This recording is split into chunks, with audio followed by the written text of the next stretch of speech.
여러분들은 만약입니다. 심각한 병에 걸렸다라고 가정을 하시면 과연 어떤 마음이 먼저 들고 계시겠습니까? 처음에는 놀랍고, 그리고 두 번째는 자기 부인을 하겠죠. 그리고 이어서 두려워할 것입니다. 그러면서 이런저런 생각들을 하게 될 텐데요. 과연 나는 이 병을 통해서 얼만큼 살 수 있을까? 그리고 내 주변에 있는 가족들과 나는 과연 어느 정도 살 수 있을까? 우리 가족들은 과연 어떻게 해야 될까? 정말 여러 가지 생각들이 마치 주마등처럼 우리의 생각과 우리의 마음 가운데 스쳐 지나가게 될 것입니다. 미국의 유명한 목사님이신 존 파이퍼 목사님은 2006년에 암 선고를 받게 되었습니다. 그리고 이 암 투병을 하는 가운데 암을 낭비하지 마세요라는 이 책을 쓰셨는데요. 책 제목부터 평범하지가 않죠. 이 책의 분량은 되게 짧습니다. 분량은 짧지만 목사님께서 직접 경험한 삶의 상황들 가운데 이 암이라는 문제를 만났을 때 그 속에서 결국 하나님의 은혜와 주의 영광을 드러내는 것이 진짜 그리스도인의 삶이라는 것을 이 책을 통해서 우리에게 강조하고 그 내용을 통해 계속해서 말씀을 하고 있습니다. 왜냐하면 오늘 이 암 판정을 받았지만 내일 그 암이 고쳐지는 기적이 있을 수도 있죠. 그리고 오늘 멀쩡하다가도 우리는 내일 생각지 못한 암이나 사건, 사고로 인해 우리의 육신과 우리의 마음이 약해질 수 있는 것이 바로 우리 모두의 인생이기 때문입니다. 그렇습니다. 우리의 인생은 하루앞길을 예측할 수 없기에 정말 놓치지 말아야 할 것은 과연 내가 올바른 삶을 살고 있는가? 그리고 이것을 제대로 붙잡고 있는가라는 것을 우리가 확인을 하고 그것을 바로 붙잡아야 되는데요. 때론 우리는 이 책과 같이 큰 문제라고 여기는 그것에만 우리가 주목을 하다 보면 정작 우리의 존재 목적이 무엇이고 우리가 이 땅 가운데 왜 살고 있는지를 놓쳐버릴 때가 있다라는 것입니다. 방금 소개한 책과 같이 큰 고난이 나에게 닥쳐왔을 때 그 문제보다 크신 하나님을 우리가 발견하지 못한다면 왜 나에게 이런 고통과 시련이 찾아왔는지, 그리고 그 문제를 통해 우리는 낙심하고 절망하고 그 절망하는 그 순간을 통해 우리의 정체성마저도 깨닫지 못하는 낭비된 삶을 경험하게 된다는 것이죠. 그래서 우리는 매 순간 하나님의 자녀된 참된 정체성을 우리가 발견해야 되고요. 그리고 우리의 존재 목적이 항상 무엇일까요? 하나님을 찬양하는 삶, 주님을 높이는 삶에 우리는 초점을 두고 그것을 위해 우리가 날마다 살아야 되고 또 그것을 살아야 되는 이유이자 목적이라는 것입니다. 그렇게 해야 되는 이유가 무엇이냐면 바로 하나님이 그렇게 우리가 살아가기 위한 말씀이자 뜻을 우리에게 전해 주었기 때문입니다. 그래서 이사야 43장 21절 말씀에 우리가 어떠한 사람인지를 이렇게 소개하고 있는데요. 우리 다 함께 21절 말씀 읽도록 하겠습니다. 시작! 이 백성은 내가 나를 위하여 지었나니 나를 찬송하게 하려 함이니라. 네, 우리는 오직 하나님만을 찬송하기 위해 지음받은 존재입니다. 믿습니까? 그렇기 때문에 그래서 나에게 이러한 어떤 문제가 있다 할지라도 내가 어떤 사람인가, 그리고 나는 어떤 존재로 살아야 하는지를 우리가 분명히 이 말씀을 통해 깨닫게 된다면 내가 강하든지 아니면 내가 약하든지 내가 무엇을 하든지 간에 우리는 결코 낭비된 삶을 살아갈 수 없다라는 것이죠. 하나님 역시 이 말씀을 통해 우리에게 이 땅에 살아가는 삶 가운데 정말 낭비된 삶을 살지 말 것을 말씀하고 있는데요. 이것을 보여주는, 이것을 좀 더 구체적으로 드러나게 하는 말씀이 바로 오늘 우리가 읽었던 본문 내용입니다. 데살로니가전서 5장의 전체 주제는 바로 재림이에요. 성경은 그 누구도 재림의 때를 알지 못한다라고 말씀하고 있습니다. 그래서 오늘 본문 2절 말씀처럼 주의 날은 마치 밤의 도둑같이 이르게 된다라고 하죠. 그래서 재림을 온전히 준비하고 기다리는 사람은 그 재림의 때를 바라보는 것이 참된 성도라는 것입니다. 비록 우리가 재림의 때가 언제인지를 명확하게 알 수는 없지만 그 때를 위해 지금부터 우리는 재림을 기다리는 자의 삶으로 살아가야 된다는 것입니다. 그것을 위해 오늘 본문에선 이 재림의 때를 어떻게 준비해야 되고 어떻게 살아야 되는지를 소개하고 있다는 것입니다. 그것이 바로 빛의 아들로 살라는 것입니다. 우리 다 함께 오늘 본문 5절 6절 말씀을 함께 읽겠습니다. 시작! 너희는 다 빛의 아들이요 낮의 아들이라. 우리가 밤이나 어둠에 속하지 아니하나니 그러므로 우리는 다른 이들과 같이 자지 말고 오직 깨어 정신을 차릴지라. 여기서 하나님의 자녀들을 빛의 아들로, 다른 말로 빛의 자녀로 소개하겠습니다. 말씀하고 있습니다. 이 빛은 어둠과 함께 할 수 없습니다. 그래서 빛이 있는 곳엔 반드시 밝게 빛이 날 수밖에 없죠. 빛과 어둠은 마치 물과 기름처럼 함께 할 수 없는 것이 특징입니다. 그래서 빛의 아들은 말씀처럼 다른 이들과 함께 할 수 없다라는 것을 설명하고 있다라는 것이죠. 그렇다면 우리들은 이 세상 사람들과 함께 어울려 지낼 수 없을까요? 그런 의미가 아닙니다. 그리스도인들은 특별히 다른 이들과 다르게 주의 날이 언제인지는 알 수 없지만 주의 날이 반드시 올 거라는 것을 믿으며 알 수 있기에 그 사실을 명확히 알고 그 때를 위해 살아가고 있다라는 것입니다. 오늘 본문 2절 말씀을 보시면 주의 날이 밤에 도둑같이 이를 줄을 너희 자신이 자세히 알기 때문이라 라고 명확하게 말씀하고 있습니다. 이처럼 하나님께서 주의 날이 언제인지를 알려주진 않았지만 반드시 주의 날이 오신다라는 이 사실을 우리가 깨닫게 해주심으로, 하나님께서 우리에게 그것을 깨닫게 해주심으로써 그리스도를 믿는 신자들은 이 땅에서의 삶이 결코 다른 사람들과 같을 수 없다라는 것이 오늘 본문에서 말씀하고 있는 빛의 아들의 특징이라는 것이죠. 그래서 빛의 아들은 다른 이들과 같을 수 없다라는 것은 너무나도 당연하고 이 땅에 함께 공존하며 살고는 있지만 그들은 영적으로 깨어 하나님의 뜻을 깨달아 살아가도록 우리 스스로가 아닌 하나님께서 그렇게 살아갈 수 있도록 인도해 주신다라는 것입니다. 이것이 6절에 너희는 다른 이들과 같이 자지 말고 오직 깨어 정신을 차릴지라 라고 말씀하고 있는 대목입니다. 그렇습니다. 모든 사람들은 같은 시간, 같은 공간에서 생활을 하죠. 그러나 각기 같은 삶을 살고 있지는 않습니다. 어떤 사람은 자신의 야망과 성공을 쫓아 밤낮으로 쉬지 않고 그 목적을 위해 살아가는 사람들이 있죠. 전 세계 부자 순위 1위라고 하면은 오늘날 압도적으로 일론 머스크일 것입니다. 그런데 이 일론 머스크가 하루에 식사로 사용되는 시간과 비용이 얼마인지 아십니까? 대부분 사람들이 돈이 많은 부자라고 생각하면 시간적 여유도 있으니까 몇 끼니마다 유명한 레스토랑이나 아니면 미슐랭 식당에서 식사할 것이다 라고 생각을 할 수 있는데요. 이 일론 머스크는 그럴 시간이 아까워서 지내는 곳도 회사 근처의 이동식 집에서 지내고 있고요. 밥은 정말 필요할 때만 회사 식당에서 해결하거나 간단한 단백질 음료로 대체한다고, 제가 본 건 아니고 인터넷에서 그렇게 말하고 있습니다. 그런데 신문 기사에서 그가 실제로 식사하는 시간이 아까워 남들과 그 특별한 교제를 즐기지 않고 그냥 자신 스스로가 정말 간단하게 끼니만 때우고 자신의 꿈을 위해 자신의 사업의 성공과 일에 대한 성취가 이 세상 가장 무엇보다 보람된다라고 직접 본인이 언급을 한 것을 보았습니다. 자, 이와 같이 모든 사람들은 다 이 한 공간에 있다 할지라도 각자가 추구하는 삶은 다 다릅니다. 그러나 이 모든 사람들의 한 가지의 특징은 무엇일까요?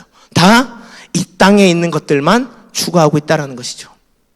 성공과 물질, 명예, 다 땅에 있는 것들을 위해 많은 시간과 에너지를 소비하고 있습니다. 그러나 우리는 예수 그리스도를 통하여 이 땅에 있는 것이 아니라 하늘의 것을 소망하며 찾는 자들이죠. 그래서 이와 관련된 말씀 골로새서 3장 1절 2절 말씀도 우리 함께 읽으면서 우리 확인해 보도록 하겠습니다. 함께 읽겠습니다. 시작. 그러므로 너희가 그리스도와 함께 살리심을 받았으면 위의 것을 찾으라. 거기에는 그리스도께서 하나님 우편에 앉아 계시느니라. 위의 것을 생각하고 땅의 것을 생각하지 말라. 아멘. 성경은 계속해서 그리스도인과 그렇지 않은 사람들의 차이를 말씀하고 있습니다. 이것은 우리들에게 그들보다 우월하기 때문에 그들과 차별을 두는 말씀이 아니라 예수 그리스도를 통하여 우리가 구원을 받았고 죽음에서 다시 살리심을 받은 이 축복은 이 땅의 것과는 비교도 안 될 만큼 크고 대단한 하늘의 것임을 말씀하고 있다는 것입니다. 그렇기 때문에 주의 날을 기다리는 우리가 그 날은 명확히 알지 못하나 빛의 자녀로서 그렇지 않은 다른 이들의 삶을 따라해서는 안 된다는 것이죠. 이것이 바로 정체성이 제대로 확립되었을 때 가능한 사건인데요. 이러한 관점에서 우리가 빛의 자녀인 우리가 오늘 주제인 이 낭비라는 개념을 세상 사람들과 같은 의미로 사용해서는 안 된다는 것입니다. 자, 우리 낭비라는 이 사전적 의미가 바로 이렇습니다. 시간과 물질을 헛되게 쓰고 헤프게 쓰는 것을 의미합니다. 쉽게 말해 내가 가지고 있는 모든 것들을 헤프게 쓰고 헛되이 쓰는 것을 우리는 낭비라고 표현을 하고 있다라는 것입니다. 시간과 물질 그리고 내가 가진 모든 에너지가 이런 것들이 어쩌면 세상의 방법이 아닌 하나님의 방식으로 사용되어져야 되는데 어떻게 하면 우리는 이 우리의 인생을 낭비하지 않는 삶을 살아갈 수 있을까요? 그 첫 번째는 바로 내가 하나님의 자녀된 특권을 깨닫지 못한다면 우리는 낭비된 삶을 살게 됩니다. 우리 모두는 교회에서나 말씀으로 하나님의 자녀이고 빛의 아들과 딸이라는 말을 자주 듣곤 합니다. 자, 의미상 이 단어가 나를 위한 말이구나라는 것을 이해할 수는 있습니다. 그러나 이 말씀이 실제로 나에게 임하는 말씀임을 깨닫고 확인을 해야 하는데 그러지 못한다면 과연 지금 내가 정말 하나님의 아들과 딸이라는 것을 알고 제대로 된 삶을 살고 있는지 우리가 확인될 구분이 없다라는 것이죠. 바울 서신에서 이 사도 바울은 오늘 본문과 같이 빛의 아들과 다른 이들 그리고 옛사람과 새사람 그리고 속사람과 겉사람이라는 이 비교 대상을 다양한 관점으로 다양한 단어로 표현을 하고 있죠. 이것은 단어만 다를 뿐이지 의미는 같습니다. 그리스도를 믿는 변화된 하나님의 자녀와 그렇지 않는 세상적인 사람을 다양한 단어로 소개를 하고 있다는 것이죠. 그럴 것이 사도 바울 자신도 이전에는 예수님을 믿는 그리스도인들을 박해하던 사람이었던 본인이 이제는 주님을 만나고 온전한 그리스도인으로 변화되었기에 이러한 전과 후를 계속해서 비교하며 쓰고 있다는 것입니다.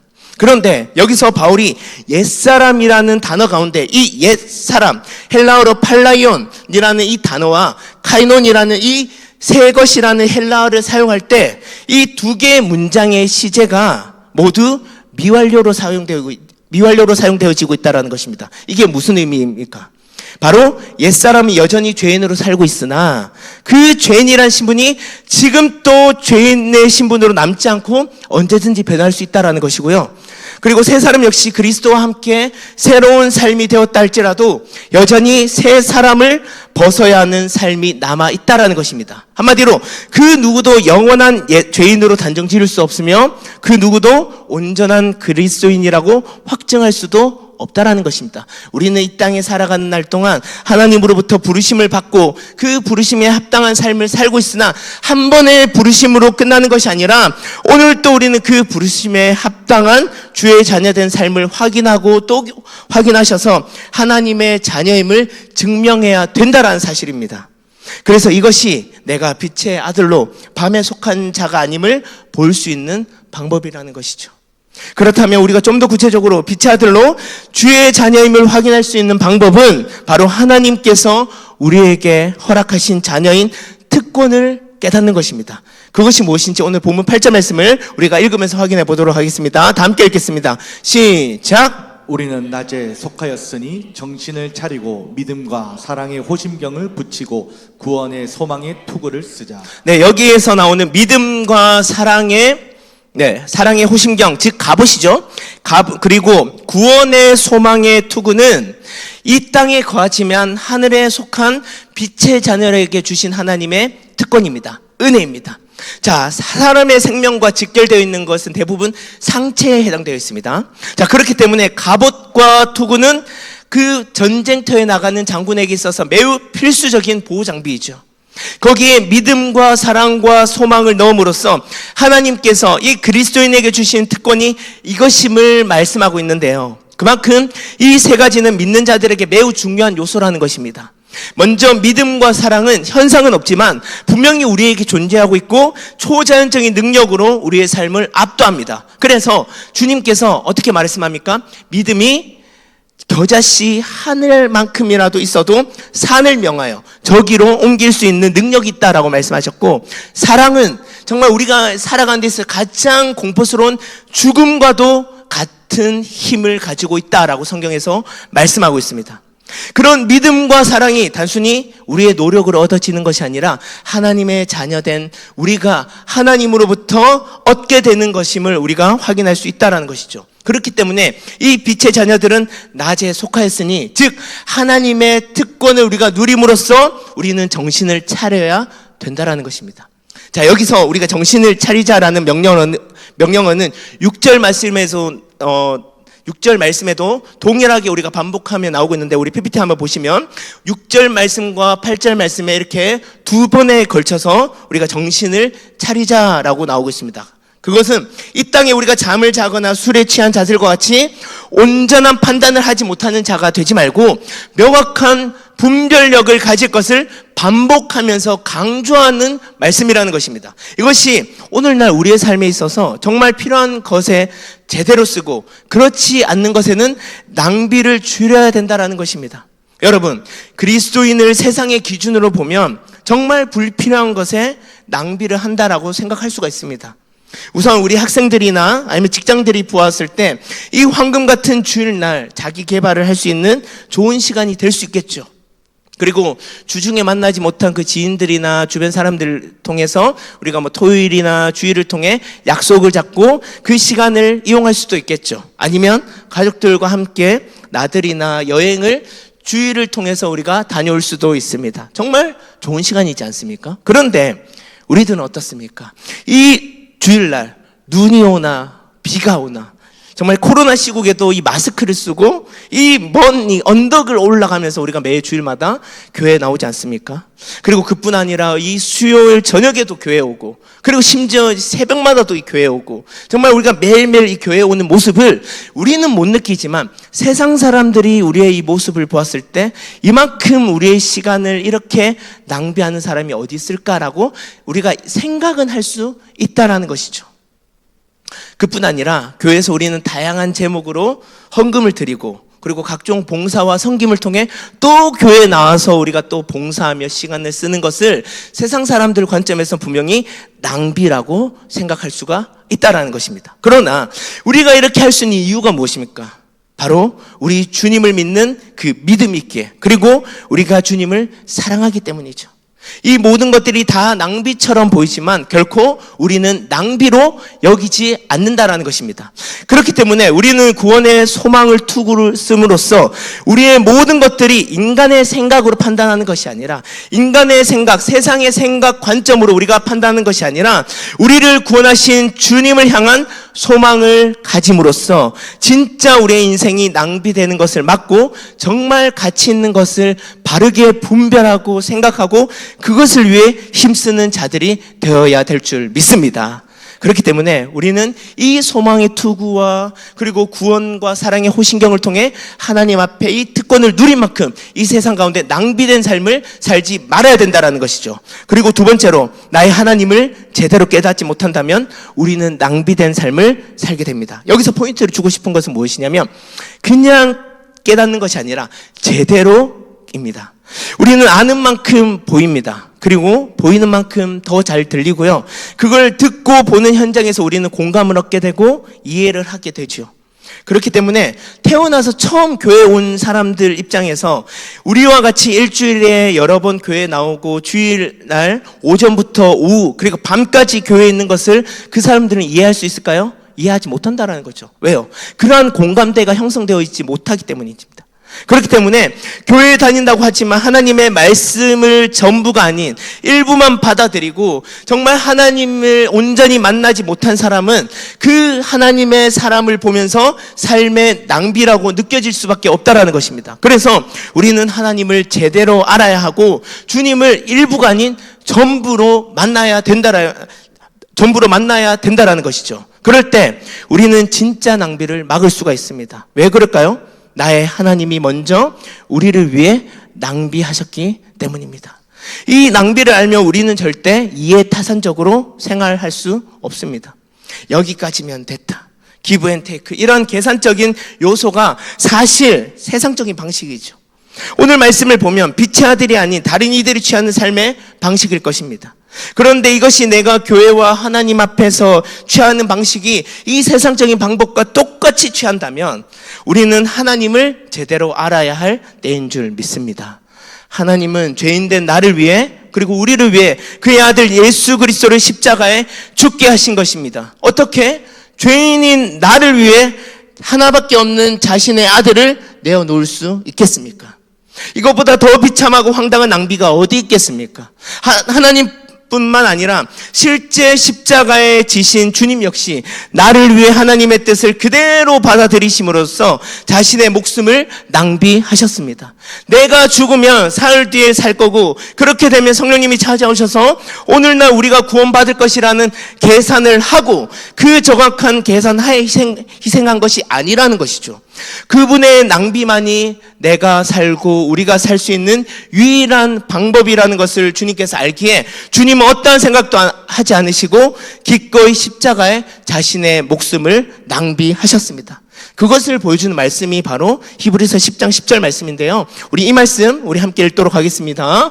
시작. 이 뜻을 따라 예수 그리스도의 몸을 단번에 들이심으로 말미암아 우리가 거룩함을 얻었노라. 네, 여기서 단번에 들이셨다라는 것은 결코 계산적으로 생각지 않으시고 있는 그대로 바치셨음을 의미하죠.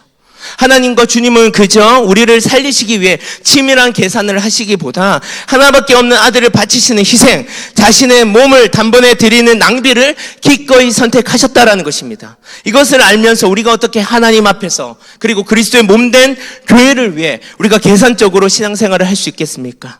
결국 사도 바울 역시 이러한 나의 하나님을 바르게 깨닫게 되었고 데살로니가 교인들에게 최종적으로 이 말씀을 전하고 싶었다라는 것입니다. 우리 다 함께 오늘 본문 마지막 말씀이죠. 9절 10절 말씀 또 우리 함께 읽도록 하겠습니다. 시작. 하나님이 우리를 세우심은 노하심에 이르게 하심이 아니요 오직 우리 주 예수 그리스도로 말미암아 구원을 받게 하심이라. 예수께서 우리를 위하여 죽으사 우리로 하여금 깨어있든지 자든지 자기와 함께 살게 하려 하셨느니라. 아멘. 하나님께서 우리를 세우신 목적은 무엇이라고요? 그리스도로 인하여 우리가 구원받는 것입니다. 할렐루야. 그렇기 때문에 이제는 주님으로 인하여 어둠 속에 그리고 밤에 자고 취하는 자들이 되지 말고 빛의 자녀로서 주님과 함께 살고자 우리 주님은 기꺼이 낭비된 삶을 선택하셨다라는 것입니다. 오늘 말씀을 한번 정리하려고 합니다. 우리의 인생은 무엇에 기준을 두느냐에 따라 낭비라고 볼 수가 있고 의미 있는 가치라고 여길 수 있습니다. 중요한 것은 그 기준을 어떻게 두느냐라는 것이죠. 감사하게도 이미 주님께서 내가 곧 길이요 진리요 생명이니 날로 말미암지 않고는 그 누구도 하나님께로 올 자가 없다라고 주님께서 말씀하셨습니다. 이 세상의 잣대와 나를 기준으로 우리가 교회 생활을 하게 되면 우리는 어쩔 수 없이 계산적으로 생활할 수밖에 없습니다. 이해타산적으로 우리는 이 신앙생활을 하려고 할 것입니다. 이것은 이미 세상 가운데 너무나도 자연스럽게 팽배해져 있고 자리매김하고 있죠. 그러나 우리가 이 기준점을 나에서 하나님으로 우리 주님으로 고정을 한다면 우리를 위해 미련하실 만큼 나에게 모든 것을 바치신 그 낭비된 주님 그리고 그 하나님은 하나밖에 없으신 그 독생자 아들을 십자가에 매신 그 은혜와 사랑의 사건을 우리가 기억을 한다면 도저히 인간의 생각으로 이해할 수 없는 그분의 낭비가 있었기에 오늘날 우리가 이 자리 가운데 회복되어서 주님 앞에 있는 줄 믿습니다. 그렇기 때문에 베드로전서 2장 24절 말씀에 이렇게 주님께서 고백을 하고 있죠. 친히 나무에 달려 그 몸으로 우리 죄를 담당하셨으니 이는 우리로 죄에 대하여 죽고 의에 대하여 살게 하려 하심이라. 그가 채찍에 맞음으로 너희는 나음을 얻었나니. 이렇게 자신의 아들을 낭비하신 그 하나님과 그 낭비를 기꺼이 자신의 몸으로 담당하신 주님의 기준으로 삼고 우리가 신앙생활을 한다면 우리가 주님을 위해 하는 모든 것들은 다 가치 있는 것이며 거룩한 낭비인 줄 믿습니다. 우리 역시 우리 주님과 같이 우리 주님을 위해 거룩한 낭비를 드리는 것 어떻습니까? 벌써 새해가 된 지 20일이 지났습니다. 올 한 해 주님이 기뻐하시는 교회, 우리 청암교회가 되기 위해선 우리 한 사람 한 사람 모두가 삶에서 주님을 향한 낭비가 있어야 합니다. 그러므로 우리 인생 가운데 기준을 주님께로 바로 잡으셔서 불필요한 낭비는 줄이시고 정말 필요한 것에 아낌없는 낭비를 들이심으로써 주님이 기뻐하시고 주님이 더 드러나시고 주의 영광을 높여드리는 빛의 자녀들 되시길 우리 주 예수님의 이름으로 간절히 축복합니다. 네, 이 시간 우리 말씀을 기억하며 하나님 앞에 나아갔으면 좋겠는데요. 그 모든 것들이 우리 다시 한번 생각해 보았으면 좋겠습니다. 과연 우리는 무엇에 가치를 두고 있습니까? 거꾸로 생각하면 과연 우리는 무엇에 낭비하십니까? 큰 문제가 발생하였을 때 그 문제보다 하나님을 더 크게 발견하지 못한다면, 그리고 나의 하나님을 내가 온전히 만나지 못한다면 우리는 어떠한 일이 있어도 하나님을 위해 우리의 인생을 낭비하는 것에 대해 주저하게 될 것이고 머뭇거리게 될 것입니다. 이 시간 우리를 위해 목숨을 내어주신 그 주님의 은혜와 사랑을 기억하시며 나의 기준이 이 세상과 나에게 있기보다 하나님께 있음을 우리가 다시 한번 기억하시며 우리 모두가 하나님께 기꺼이 낭비해야 하는, 그것으로 인하여 기쁨으로 주의 영광을 위해 사는 저와 여러분들 되시길 우리 시간 찬양과 기도로 고백하며 결단하는 시간 가지도록 하겠습니다.